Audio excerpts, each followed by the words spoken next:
gusto ko talaga itong gawan ng separate videos talaga para makita rin ng iba yung ating magsisipag dito sa TikTok. Kasi talaga sobrang malaking tulong ng TikTok kasi guys, alam niyo ba, yung pag-stay natin sa social media is napaka-helpful kapag ginagamit natin to in a good way, in an appropriate way, right? So, ayan po, I'll share ko lang po sa inyo yung aking mga tips and experience dito sa TikTok as an affiliate seller. So, here we go. So, start tayo mag-affiliate mo dyan. So, nag-start ako mag-post, August, started ko mag-post, ayun. 10 videos yung nagawa ko dun.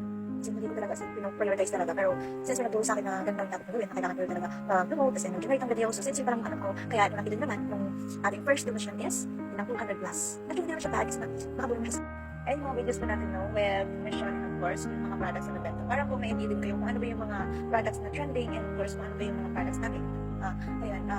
Nahanap ng mga tao. That's for the month of August sa September. Yan na po ating nabenta. Ito po yung ating sa October, no? And yun po yung ating nabenta. Ayan guys, diba medyo ano siya talaga. So, ayan, medyo lumaki-laki din. Or kumunti ganun. So, ganun ang kita natin, no? Pero wait, there's more. At ito nga, ang kinita ko dito sa for the month of November. Ayan, yan po talaga ako as in, ayan. Dahil lang sa product ng Lagagency, mga need po ng tao na, halimbawa po yung mga skincare products, like yung mga sabon, and David and Weba, yan po yung mga sabon, ay yung mga products na nakatulong sa akin to earn this big, I mean, hindi naman siya pero kasi talaga hindi na sayang yung pagpapagwit natin, di ba? Kasi sa TikTok. O, ayan, hindi lang yun guys, pati pupunta naman natin ang pinaka-exciting part na rin. Ayan, let's go to my December revenue and estimated commission. Baka medyo malaki-laki siya. Ayan. Since nakita ko na nag-improve talaga yung aking magbebenta dito sa TikTok, mas hinusayan ko pa dito sa ating for the month of December na affiliate commission. Kaya naman nakita ako ng 7K.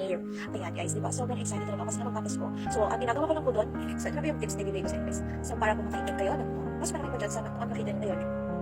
Gagawin nyo lang po is mag-post at mag-engage. Kapag sinabi ko mag-post kayo, ganito, halimbawa, gising kayo sa umaga, kapag alam mo may gagawin kayo mamaya, make sure po na maghanap mo kayo ng videos na iiwan nyo po sa mga viewers nyo or sa mga watchers natin dito sa TikTok para mapansin nila na kahit busy yung tao ito is nagagawa man mo, diba? So, ganun yung mindset natin. Ganun siguro yung ginawa ko kaya ako kayo na ganun. And kapag may time ka, mag-engage ka. So, ganun lang yun.